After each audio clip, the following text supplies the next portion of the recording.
All right. So we spent like an entire class last time, and really we began the class before. So class plus explaining the term Shivas Yemei Habinyan, the 7 days of building, meaning the 7 days of creation. And we explained why the traits here, God's emotional attributes, are called the 7 days of building. If we're looking inside, where did that come from? We're trying to remember. So when we're looking inside, we're in chapter 3, and we're talking about the intellect and the emotion. And we're explaining that our soul is in the image of God. Now, it's easier for us to understand ourselves than to understand God. And as we're told, from understanding my own flesh, I will understand God. There's a parallelism of my soul with her 3 intellectual and 7 emotional faculties, a mirror of God's 3 intellectual and 7 emotional faculties. God has infinite light,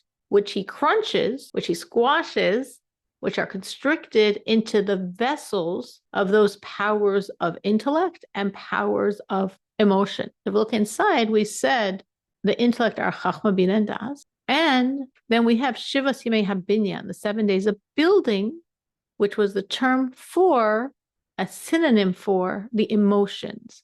Chesed, Gvura, Tiferes, Chulek. Now, when we say the emotions, Chesed's not an emotion. It's the vessel from which an emotion can emerge. Chesed is beneficence, is kindness, is giving. The emotion from that, of course, is love. Just as we said, Gvura is restraint, and the emotion can be fear or awe. So those are God's emotions, and we, in the same image, have the intellect and emotional components of our soul. So we're in chapter 3, and we are like 6 lines from the top of the chapter, the first page. V'kach b'nefesh ha'adam, and so too in the soul of man, which also divides into 2, just like by God, because we're in his image. Seichel umidos. Just as God has 3 intellectual faculties and 7 emotional, guess what? So do I. So does my soul. It's not like my soul is like a copycat, so to speak, or, well, this is God and this is the best, so let's try to get close to the best model. My soul is a piece of God. My soul emerges from God. The core of my soul is the core of God. I saw a beautiful expression of this. The Rebbe called it a sweet explanation. This is literally the word the Rebbe used in a mimer on not on this week's portion, sorry. Mimer on Parsha Shmos, where when it says in chapter 2 of Tanya, chapter we just learned, about the soul, how the soul is blown. And the Rebbe said this is a sweet explanation. This is literally the term the Rebbe used. It was matok. It's sweet to understand how the soul is blown, is emerging from God's essence and being. And the Rebbe uses that concept to explain what could be a really classical question on how do our prayers work? God has a will, and then we get him to change his mind. Our will circumvents his. We pray and things get different. And there was explaining, because the soul is blown from God's essence and being. The soul emerges from God's essence and being, meaning the soul is one with the source of will. So since the soul is one with a source of will, when we pray, when we extend our soul faculties, a new will can emerge, because that's how high the soul is. So therefore, similarly, when we're saying, well, God has 3 and 7, so we are like, a copycat version, a knockoff friend, a mirror image, we come from him. The source of soul is within the source of God himself, the core of God himself. So obviously, our structure is exactly his. And when we say the intellect, there are 3 faculties of intellect by God and by the soul. Chachma, Bina, and Das. This chapter is going to focus on Chachma, Bina, and Das, so I won't really explain it now because that's what we're going to be continuing to reading. But basically we have Chachma and Bina, the 2 inseparable pairs, as it says Kabbalistically, Trei Ra and La Isparshin. That's Aramaic, which means 2 friends that can never be separated. Because if you have Chachma and no Bina, you got nothing. And if you have Bina without Chachma, that's impossible. So we'll discuss soon what Chachma and Bina are, but they are those 2 inseparable friends. And then Das, which we're going to, after we explain Chachma and Bina, at the end of the chapter, discuss Das, which is really the integration, the internalization of the intellect that was produced in Bina becomes one with you in the faculty of Das. Again, we will read this later. V'hamidot, and the emotions.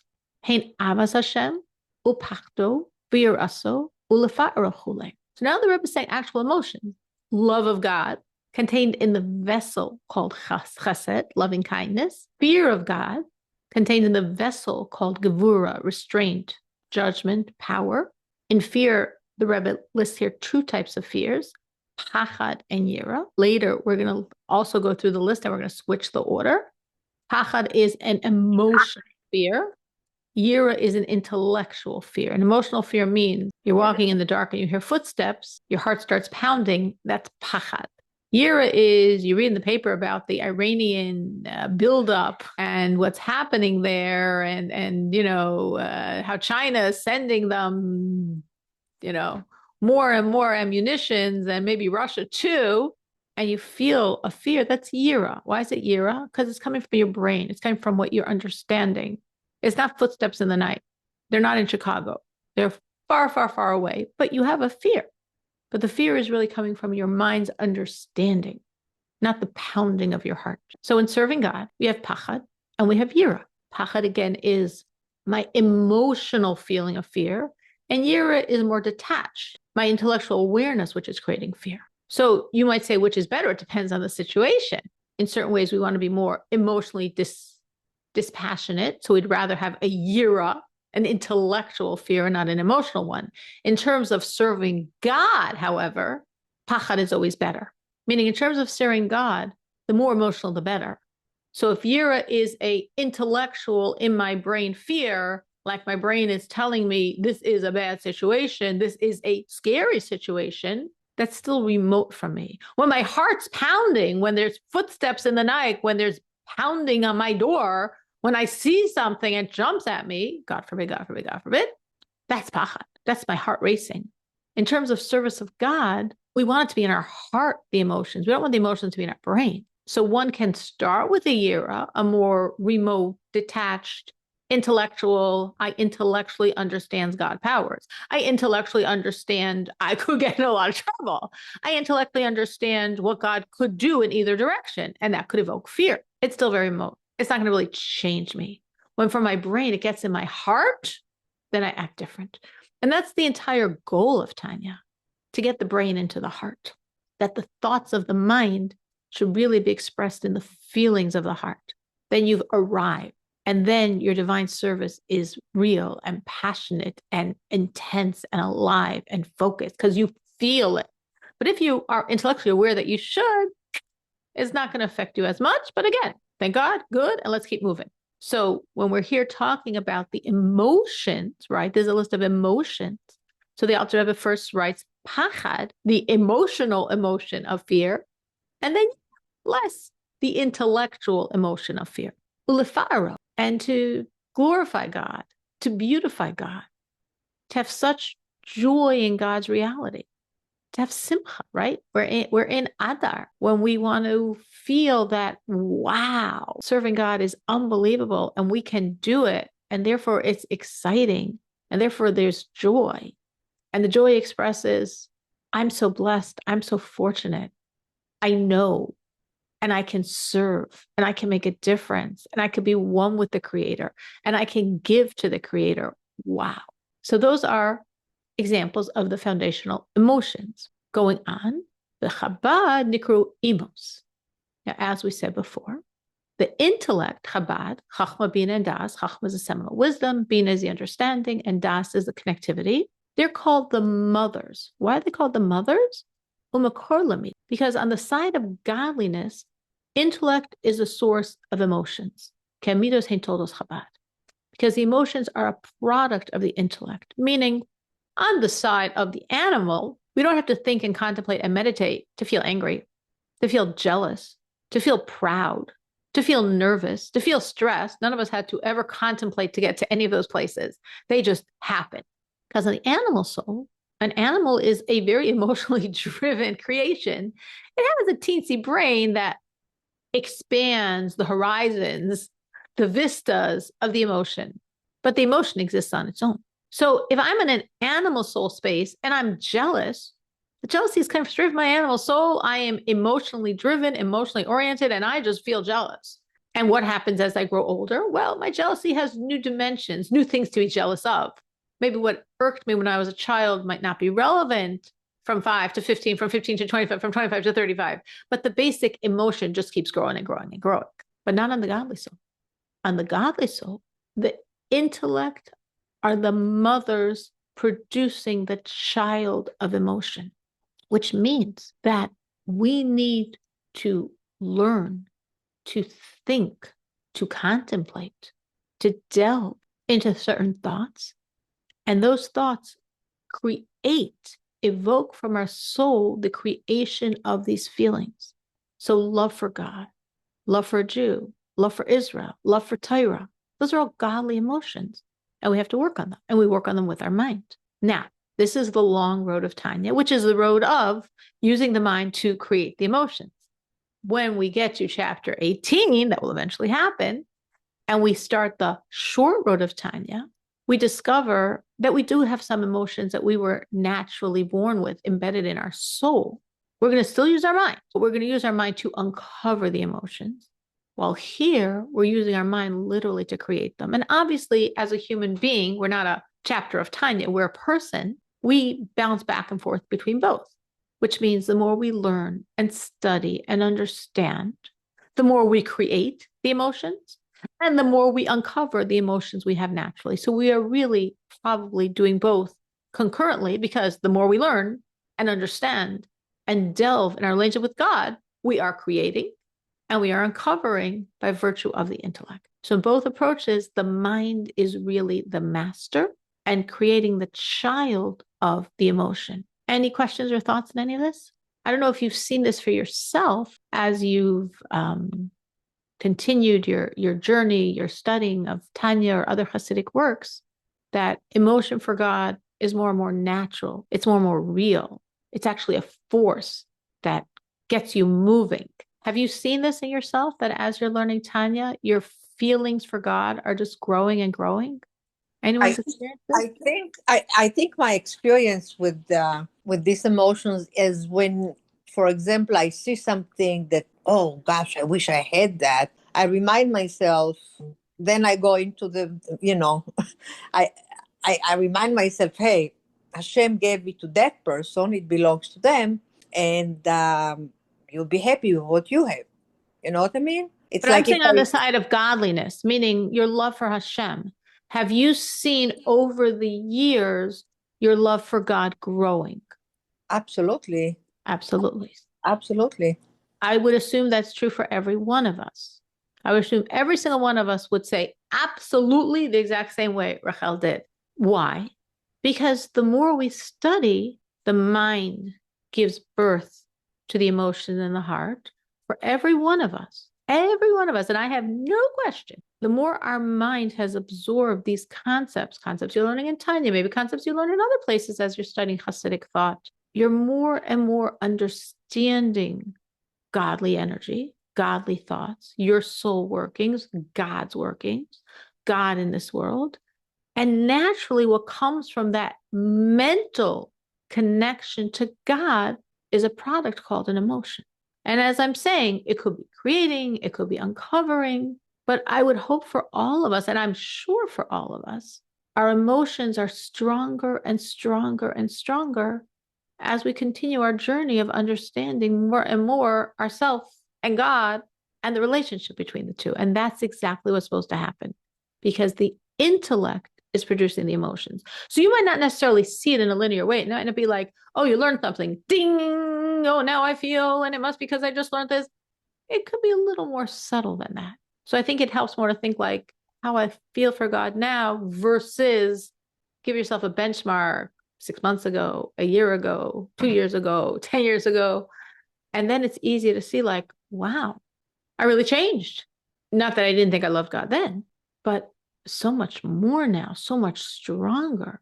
And this is where it's coming from, because the mind produces the emotion. So the more we study Hasidic thought in Tanya, in a Maimer, Hasidic discourse, in a Sikha, in a talk, in really any part of Torah, but especially in Hasidus, the more our minds are full of godliness, and the more it just naturally flows into the emotions we feel for God, which is a beautiful, beautiful, beautiful journey that we're all very privileged to be on.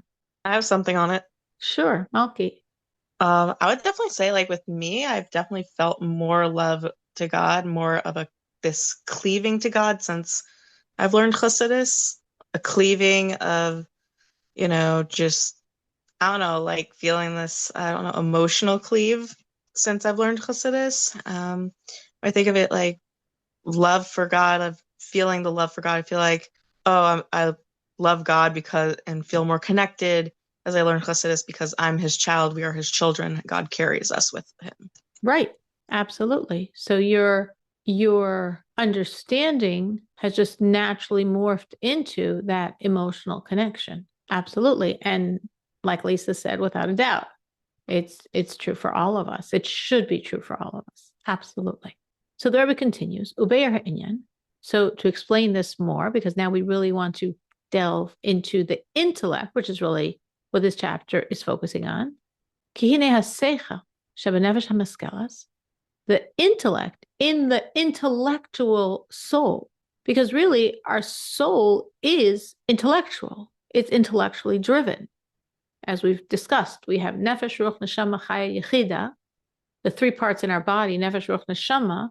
The neshama is the intellectual stronghold, fortress level of soul in our brain. The ruach is the emotional and speech aspects in the right side of our heart. And the nefesh is the action aspect of our soul in the liver. So the neshama is on top. It's in the brain. It's the controlling element of the soul, as we'll learn much later towards the end of Tanya in chapters 51, 52, 53, how the soul really is primarily fortressed in the brain because that's like its deepest energies. So this soul is called an intellectual soul, even though, of course, she has emotional components and action components. So the intellect in the intellectual soul, Shua Maska Kol Davar, that's going to intellectually comprehend everything, Nikra B'Shem Chachma. The first faculty of intellect, because we know we have three, Chachma, Bina, and Das.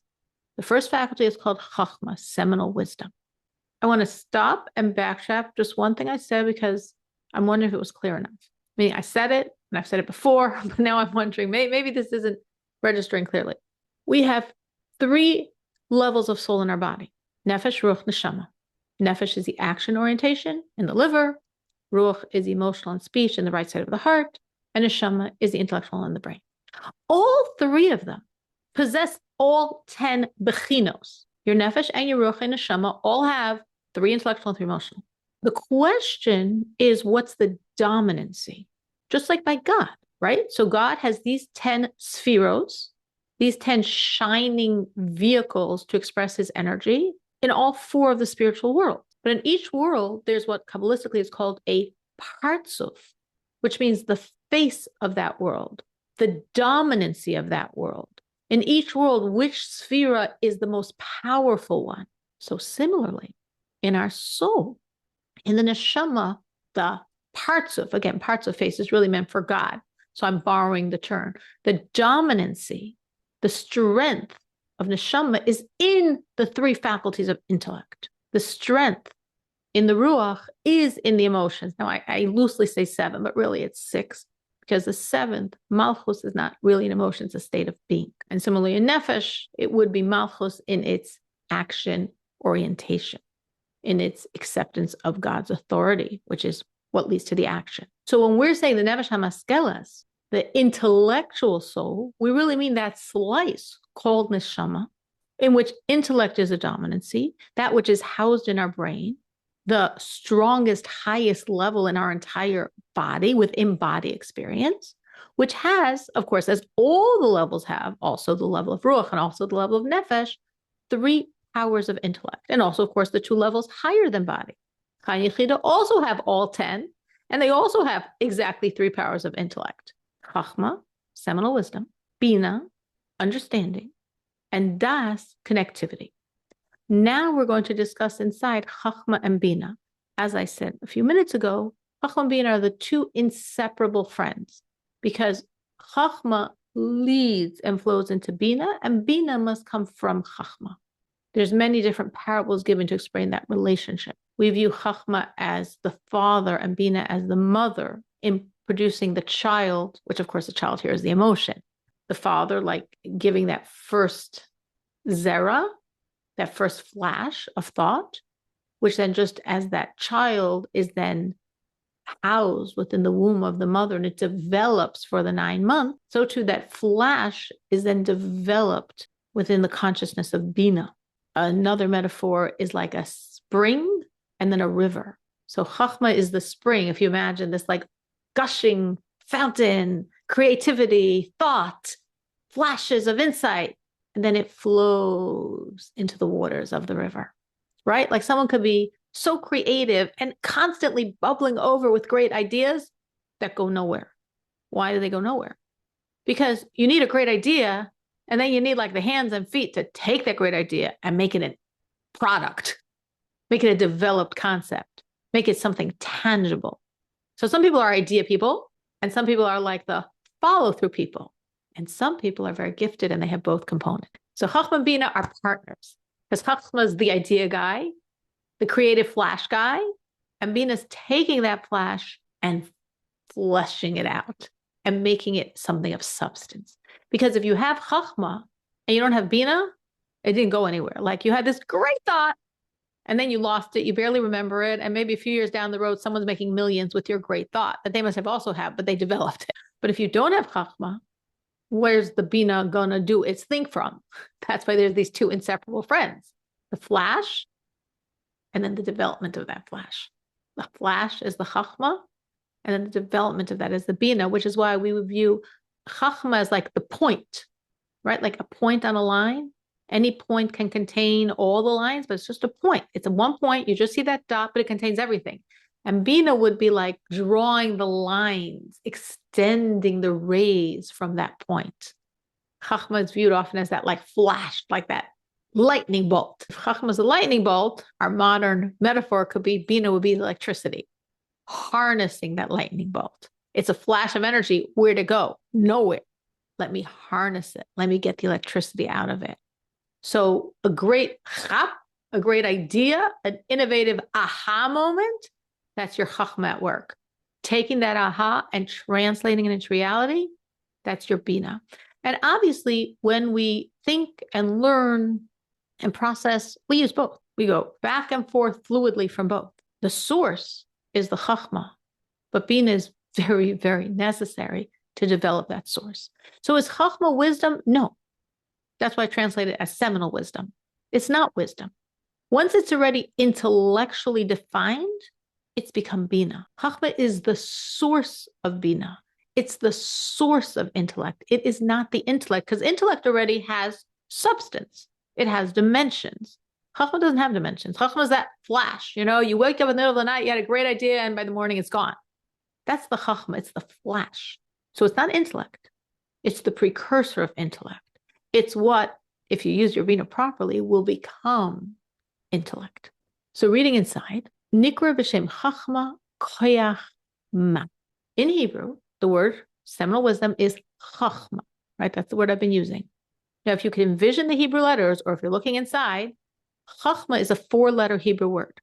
If you split that word down the middle, you've got 2 letters and 2 letters, because it's a 4-letter Hebrew word. The first 2 letters are Ches and Chaf, which, if you read them backwards, spell out koyach. Koyach means a power. The next 2 letters, what's left, the other 2 letters, is mem and hey, ma. Again, I have a 4-letter word, ches, chaf, mem, hey, chachma. I split it down the middle. The first 2 letters I read backwards. It becomes koyach, a power. And the next 2 letters I read as an independent word, ma. Ma is a question mark. Ma is like, what? So chachma, decoded, is koyach, a power. Ma, what? That's what chachma is. It's a power that I say, what was that? Because I don't know. I can't hold it. If I can hold it, if it has substance, I can say, oh, these are the dimensions. This is what it looks like. This is what it smells like. This is what it tastes like. This is how much space it takes up. It's not Chachma anymore. It became Bina. It's the flash that I'm like, what was that? That's Chachma. On a deeper level, the fifth Lubavitcher of the Rashab in Kuntres Umayim explains that taking this word Chachma, seminal wisdom, a very, very key word in Hasidic thought that we have so much based on, and splitting it down the middle to make these two words, Koyach, Ma, the power that you say, what was that, is actually more deeply expressing that there are two elements in Chachma, in seminal wisdom. There's the Koyach of Chachma, the power of seminal wisdom, and there's the Ma of Chachma. There's the question mark of seminal wisdom, which basically means, translated into the vernacular, we have a higher and lower dimension at place within Chachma. We have the Ma element, the what is that element, which is the higher dimension. Why is that higher? Because a question mark means this is undefinable. That's higher in terms of God. And then we have a power. Power sounds like more, something of substance. Substance is lower in terms of God. So we have the upper dimension of seminal wisdom, Ma, and we have the lower dimension of seminal wisdom, Koyach. What's the difference? What do they each do? Why do we need two? Because seminal wisdom has two very different movements. What is seminal wisdom? I said it's not knowledge. Once it's knowledge, it's in Bina. So it's a force that goes in two directions. On one hand, it's extending upward. Seminal wisdom is moving upward to fuse with the infinity of God. That's its higher dimension. That's the Ma, the question mark, that is just like, what is that? Up, up, up to God. The lower dimension, the koyach of seminal wisdom, the power, is what's bending down to be the source of intellect, to be the source of what will become Bina. So the fully formed concept in Bina came from the koyach of Chachma, but there's a much deeper power in Chachma, not intellectual at all, not even the source of intellect at all. A deeper, more core dimension, which is her upward movement, her fusion with the infinity of God. And that's why when we think of Chachma, and why Chachma is so significant in Hasidic thought, we think of that place in soul, and really, similarly, we have the same concept in the spiritual world. That place where God is found. God's space to be is Chachma. But as we're now understanding, it's not in the entirety of Chachma. It's in the upper crust of Chachma. It's in the Ma element. It's in the moving toward infinity element. Because there, we have no defined parameters. We have questions. We have openness. And the less definition, the more space there is for God. The more rigid the box is, the more specific the box is, the more defined the box is, God has to fit within those parameters, which he does. But when there really aren't parameters, when it's very fluid and loose, now there's space for him. And that's why our core soul powers, what we sometimes refer to as the Pintele Yid, if you've ever heard that term, that core Jew, is within seminal wisdom, and within specifically the higher Ma element of seminal wisdom, not the source of intellect, because what does that have to do with anything, but the moving up to infinity. So a Jew's natural self-sacrifice for God, right? Coming up the holiday of Purim, we will not meet next week. We will be Puriming somewhere. So Purim is all about the Jew's self-sacrifice for God. And these Jews, were on a very low level. I mean, they sinned, there was a reason Haman was able to have that decree.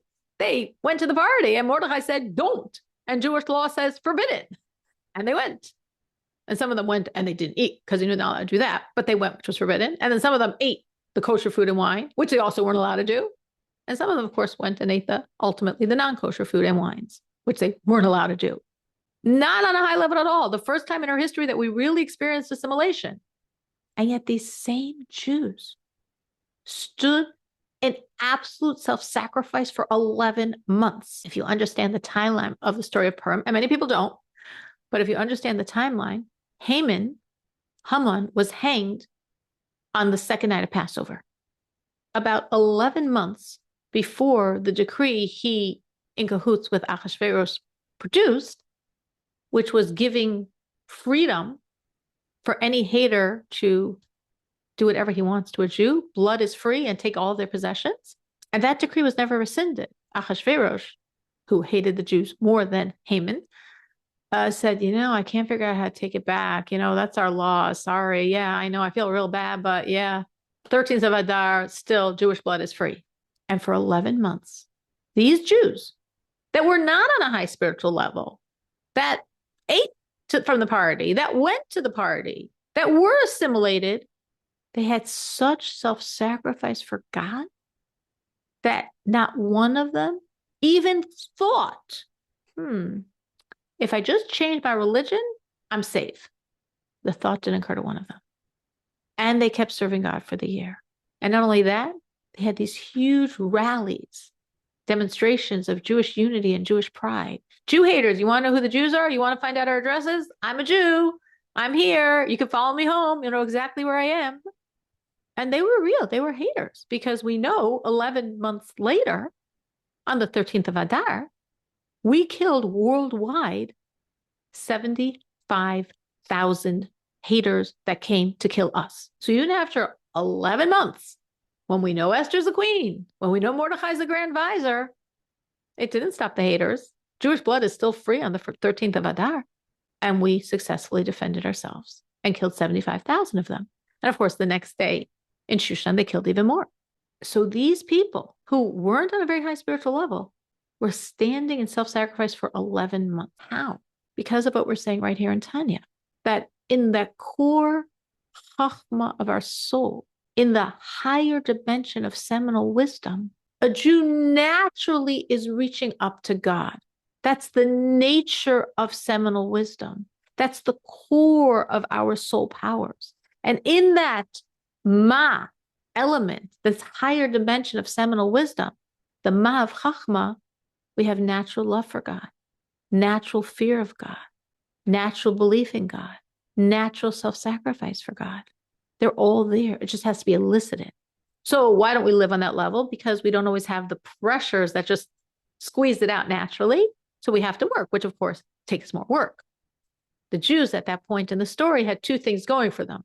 They had the Rebbe of their times, Mordecai, who really nurtured this core piece, which is, of course, the job of every Rebbe. A Rebbe means, as we learned last chapter, Rosh B'nai Yisrael, the head of the Jewish people.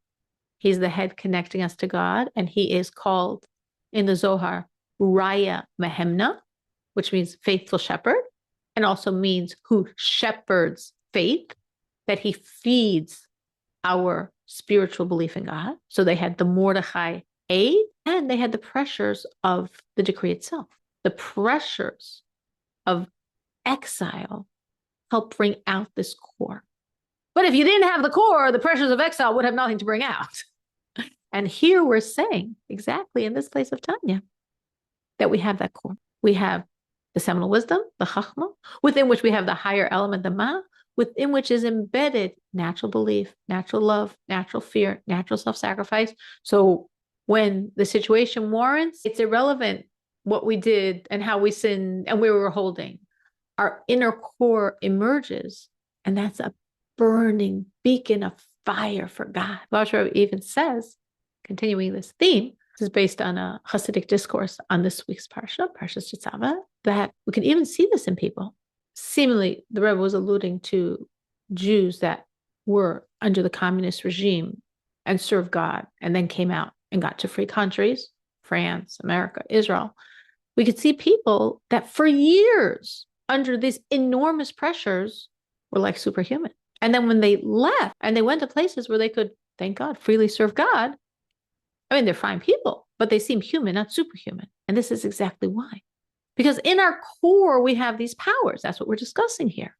And the pressures cause that core to emerge. So you're living on your core, but it's never integrated into your soul powers. It's living on your core. When you're in a situation where those pressures are gone, the core goes back into its core space.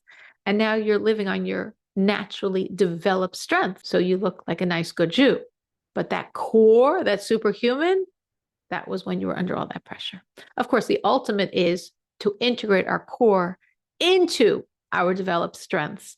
So we don't need an outside pressure to elicit them. We live on that constantly. And that's, of course, the goal, to look around and understand that we do, in the great free America of the 21st century, we're still in exile, and God is limited, and we are limited, and the world is limited. And there's already the pressures there without any, threat of spiritual or physical danger.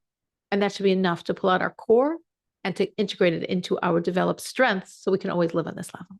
But again, this is coming from this exact point here of the Chachma, the seminal wisdom, within which is the Ma, that moving up to God, within which is the core powers of a Jew that sometimes shine like Purim because of the outside persecution, and sometimes shine, like the Rebbe is saying, because of our own working on ourselves to make them part of our accessible arsenal of strengths.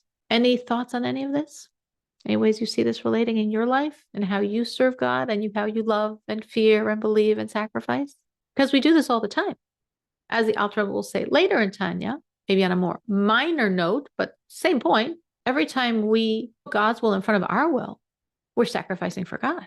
Every time we want something, but we don't let because God doesn't let, we're sacrificing for God. So this idea of belief and self-sacrifice and love and fear aren't just like these big, lofty labels. It's really something we live with every single day. So this is the Chachma. Now, when you take this power of Chachma, again, that flash, that inspiration, that awesome creative moment, and you pull it out into actuality, meaning you develop it, that you contemplate with your intellect. Lahavin, davar, la'ashuro, ula'amko. It's dimension. From that core flash of seminal wisdom that was conceived in your intellect, nikra bina. Well, now it's no longer chachma. Because again, chachma is not intellect. The higher level chachma, which is what we're just talking about, is that movement up to God, is that belief and love and fear and self-sacrifice, is the place where God is found. And when we talk later in Tanya at length about God being in chachma, that's what we mean, that aspect, because we don't take up space and we don't have parameters and there's all this space for him. When we speak, as we're going to speak soon in chapter 6, of the magnet of God's presence. What is the magnet for God's presence? Nullification. And where is nullification? In the chachma of our soul. And you can say, chachma is intellect. No, chachma is not intellect. Chachma is the seeds of intellect. Well, what do the seeds of intellect have to do with nullification? Because that's not the part of chachma we're talking about. We're talking about this upper dimension, the ma dimension, not the movement down toward intellect, the movement up toward God. That's where we have that absolute nullification to God, and where there's nullification, God is found, which is why anything on the side of holiness is enrooted in chachma. Because if it doesn't have that nullification to God, it's not on the side of holiness. But the lower dimension of chachma is the seeds, the creative flash, the ingenuity, that aha moment that then becomes chomped and dissected and developed in bina. And when your bina takes the dimensions and the length and the breadth and the levels, and that's all making this lower dimension of seminal wisdom, that flash of inspiration, an actual intellectual concept. Because bina is where intellect is in the soul. V'hein ava ein, and they're considered the father and mother. As I said, chachma, seminal wisdom, is the father, that initial point, and bina is the mother, the development of that point, like the child develops in the womb of the mother.